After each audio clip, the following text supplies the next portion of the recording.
Sensuality is an enriching experience that transcends mere physical touch. It invites us to explore openness and vulnerability, creating deeper connections with others. By engaging in mindful touch, we enhance our awareness of each other's desires and boundaries. This practice cultivates intimacy as it encourages honest communication and emotional safety. Each caress becomes a dialogue between bodies, transcending words and allowing us to connect on a profound level. Embracing the art of sensuality fosters trust, reigniting passion and curiosity in relationships.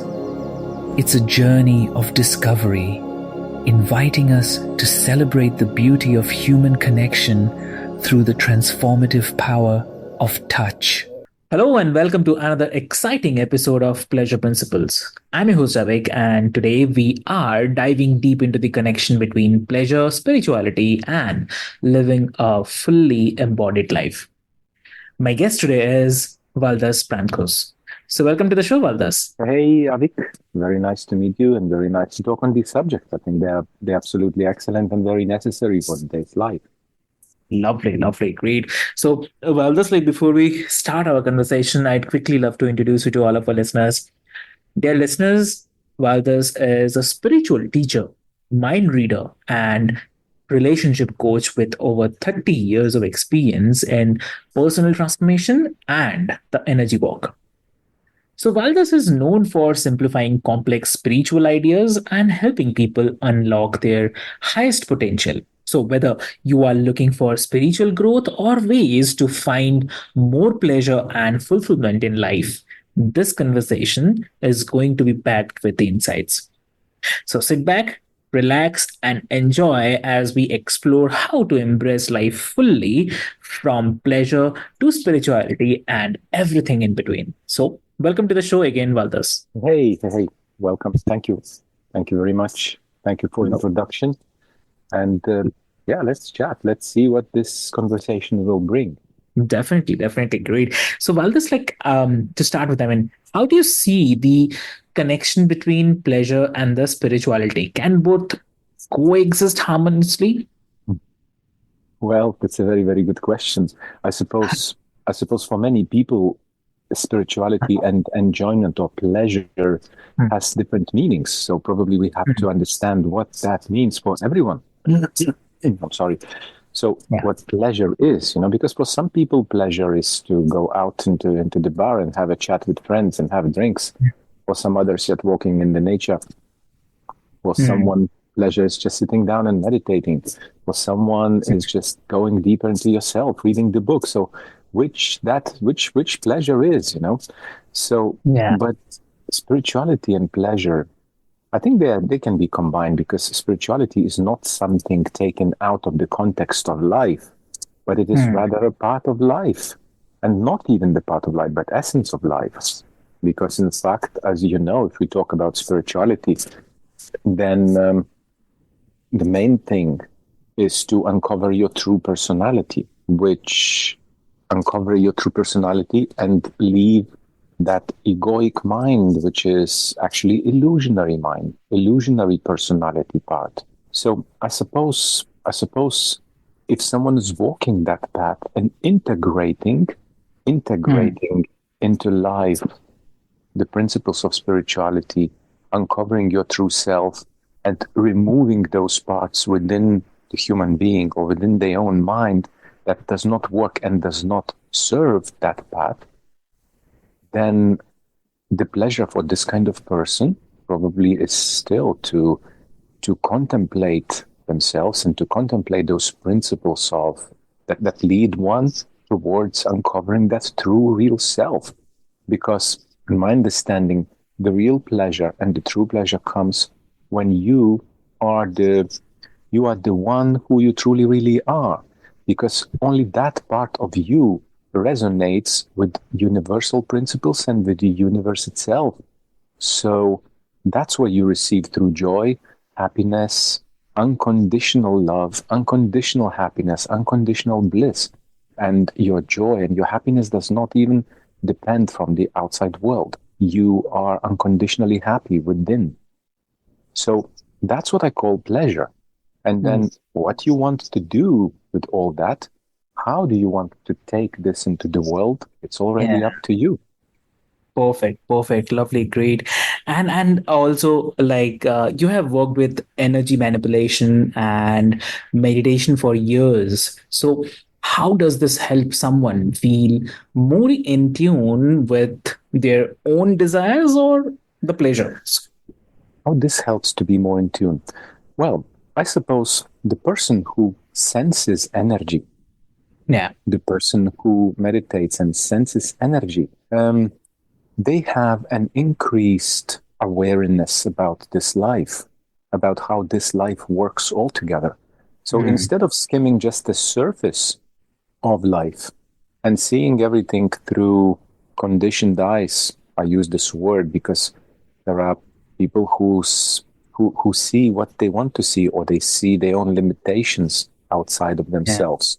But the more of these limitations you remove from your mind, and those limitations are emotions and expectations, stereotypical thinking, and all kind of other formations limiting your views and seeing and sensing of energy. When you remove Mm. those things, uh, then definitely then definitely that side of you, that personality who senses much deeper and see life Yeah. on much deeper level, can appreciate beauty, goodness, um, and appreciate life itself in much deeper way. So I suppose everything depends on us, and being more spiritual, opening up your spiritual side and energy feeling side definitely improves this pleasure. Mm. Understood. So, like, some listeners might think of pleasure as a physical concept only, but how would you challenge that? Now, physical side. Well, I suppose everyone is looking for the feeling, not for Hmm. the physical side. Even when you touch something or someone, Hmm. you are looking for the feeling. How do you feel when you do it? If you take cold metal, for example, no one would like to keep the hand for a long time on the cold metal. Hmm. Or if someone touches the wood or beautiful fabric or touches another human being, what Hmm. they are looking for is a sensation. So Yeah. we are feeling, seeing, looking, sensing creatures. Hmm. So to challenge, I'm sorry, a little bit. Repeat the question, please, Savik, Okay. because Okay. I began saying about physical. Oh yeah, you were saying about the physical sensations. Yeah, how the I'm trying to understand. Like, there will be people who might think, not might. I mean, they sometimes think that pleasure. Okay, pleasure means physical, but is it something correct, or how do you challenge that? well, I suppose it can be physical as well because we Hmm. we see this world with the physical eyes. We touch it with our physical hands, but inside of us, we are looking for the feeling for what this touch and what this gives. So you don't need to have a physical thing. You can have a pleasure from reading beautiful book, or from sitting in meditation, or connecting to source, to creator, or you can simply go walk in the nature and see the beauty, the colors, and you can feel the taste. Taste something or feel the smells, and Hmm. this is also going to be something that triggers that feeling within you, because everything is all about the feeling. So you cannot probably disconnect those two. Of course, you have a physical universe, but you are Yeah. looking for feeling from this physical universe. So those people are probably right if they want physical touch, but they probably have to know that in fact they're looking for the feeling, nothing else but that. Understood. Understood. That's totally correct. Yeah. And so, like, how does someone start to recognize and break free from the spiritual or maybe emotional blocks that keep them from fully enjoying it? Oh, dear my friend, this is a process. This is a process. This is for some people to break through and get to that side, to that spiritual side of them, takes ages, takes years, takes sometimes years of intensive work, because you're going against your nature. Because um, many people identify themselves with their emotions, with their opinions, with the way they see the world, with their stereotypes, with the with the preconceptional thinking. People identify with that. People build lives on that. So imagine if someone wants to challenge those things and wants to see deeper. Definitely, they will have to challenge their own beliefs, their own nature, their own emotions, their own things. And of course, this is to do with a decision all the time, because you will always want to procrastinate those things. You will always want to keep those things, and at the same time dive deeper into spirituality. But that's not how it actually works. But Yeah. on the other hand, someone who wants to go deeper into those spiritual realms, they have to understand that this uh, lower human lower human nature, or this lower, I would say, illusionary nature, has to True. crumble completely if someone wants to uncover the other side of themselves, which is the spiritual personality. And and of course, work is needed, but most important thing is a decision. You have to decide. You have to decide that you're going to do what it takes to be there, to be in that on the other bank of that river. And the Yeah. river is, of course, these preconceptions and all the stereotypes and all the filters of mind that do not allow you to see, feel, and sense those those spiritual sides of you, because we are the same personality, and we either identify ourselves with the lower ego and build our life on that, or we stop identifying ourselves with that and we begin uncovering and identifying and acting through the spiritual side of things, through our spiritual nature, which has its own laws, has its own principles. And this, of course, involves connecting to source of everything, connecting to source of creation, because source of the beauty, goodness, eternal values, and the spiritual self is a source. True. Exactly true. Yeah. And what do you say to someone who feels guilty or kind of conflicted about seeking pleasure, especially if they are on a spiritual journey? Hmm. Someone who's seeking pleasure on the spiritual journey, what I would Yeah. tell a person like that, and they feel guilty, you said. They feel guilty that they're seeking pleasure. Yeah. Well, very interesting situation. Mm-hmm. You see, um, there is a spiritual nature, of course, and as I understand, someone wants to walk the spiritual path, but Yeah. every time they kind of get off the path, or they get off that spiritual nature and go and do some things that they might not like themselves, and then they blame themselves and feel guilty for it. Probably that's how I understand it. Yeah. So there is, this question is quite complex, but what would I say to this kind of person? First of all, of course, do the spiritual practice, but you have to know that things will not come out overnight. Things will not happen overnight. And you will have those setbacks. You will have this kind of life where you will go out and you will be with people and you will do things that you said you are not going to do. And this is going to happen. But finally, if you will keep choosing, if you will keep choosing again and again, again and again, if you will keep choosing that spiritual side of things, doing your meditations, some people do meditations or some other spiritual practice or prayer, or someone connects to creator, talks to creator. If you continue doing this, and if you will choose this again and again, one day you will notice that that side of that wants to go and have that pleasure simply will stop existing for you, or will become weaker and will disappear with time. But About feeling guilty, I would say this, that first of all, if you blame yourself for Mm. something, that's equivalent if you would come and blame someone else. Okay. True. How does the person feel when you blame them? They feel unhappy, they feel down, they feel depressed, they feel guilty. Is that correct? True. Yeah. Correct. So that's what you do to yourself. If you Mm. say, if you blame yourself for doing something that you said you're not going to do, then you are not Mm. going to trust yourself. You're going to blame yourself, and you're going to feel guilty about that, and you are going to be stuck in the shame, guilt, and blame reality. Mm. So, and this is again, this is like a Maya, this is like a wheel of samsara. The more you guilt, blame, and shame yourself, the more on the outside of you, the more you will see more reasons to shame, guilt, and blame you. Okay.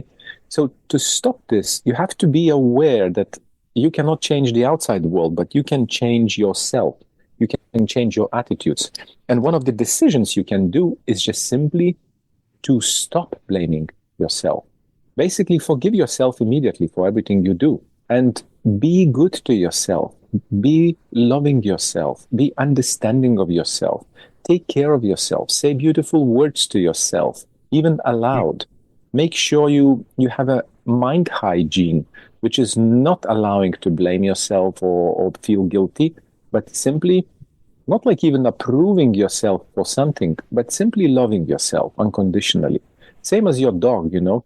You have your Correct. dog, and dog will not behave all the time correctly. He will pee somewhere else on the carpet, or he will do some kind of nasty thing. Go and dig your garden, but you're not going to do something to that dog. You're just going to restrict him a little bit. You're not going to punish him or tell him that feel guilty right now.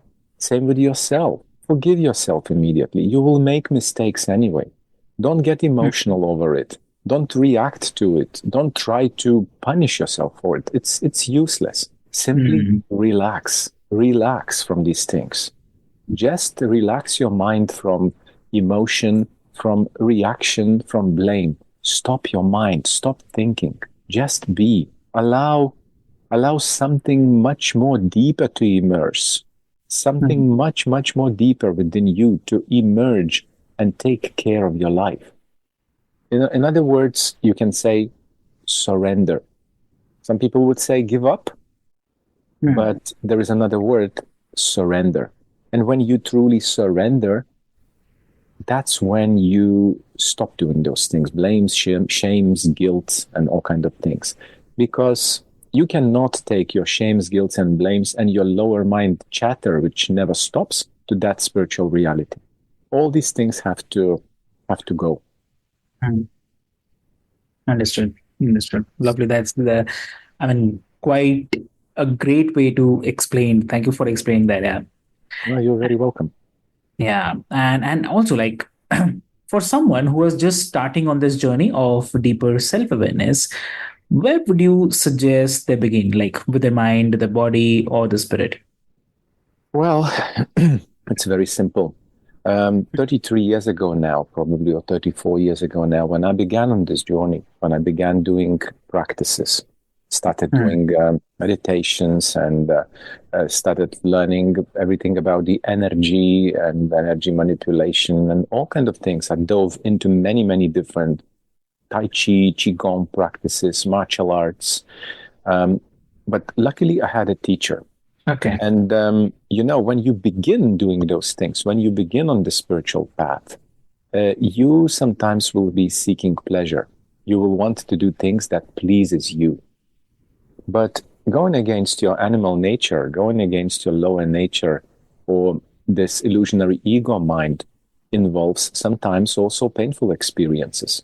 So Mm. teacher was keeping me in kind of in a quiet, strict environment for a while until Mm. things has changed within me. Okay. Mm. So I think very important to get someone to guide you because it's so easy to get into the pitfalls of the lower egoic mind and into this illusion because even if you hear some spiritual preacher or someone else speaking things to you, your Yeah. mind will distort the information and you will not do the right thing because you will get Mm. distorted information and you will act on distorted information. And this is very important because distorted information will not take you anywhere. While spiritual realm is very, very, very specific, exact, and precise. And if you Mm. have one word in the wrong way, you have a different meaning and you continue going on the wrong path and you invest your energy into things that will not give you any results. That's how important it is. That's how I stress it. And I see it again and again and again. I say something to, I have a clients and I say something to them and then I'm asking to repeat and they hear something totally completely different. And that's natural because they act from the lower mind, lower consciousness. So now, conclusion, what to do?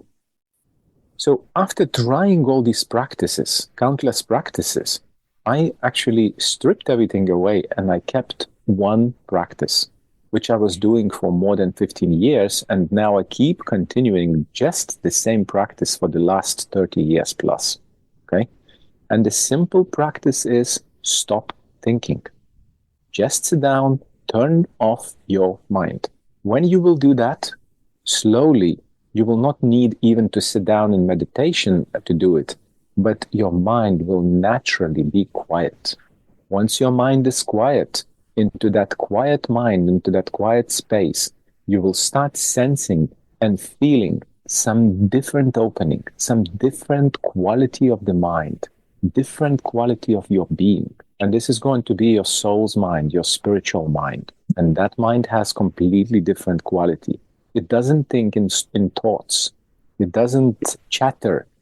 It sees the whole. It senses the environment, scans and senses the environment. It sees much, much deeper than that. It can see dead people. It can see other people's thoughts. It can see, read energy, which energy never lies. It's always the same everywhere, about all kind of, every process has its own energy feeling. And then you will start seeing the truth, which True. is which is not your truth, not my truth, but the truth about every single situation. And the truth is living.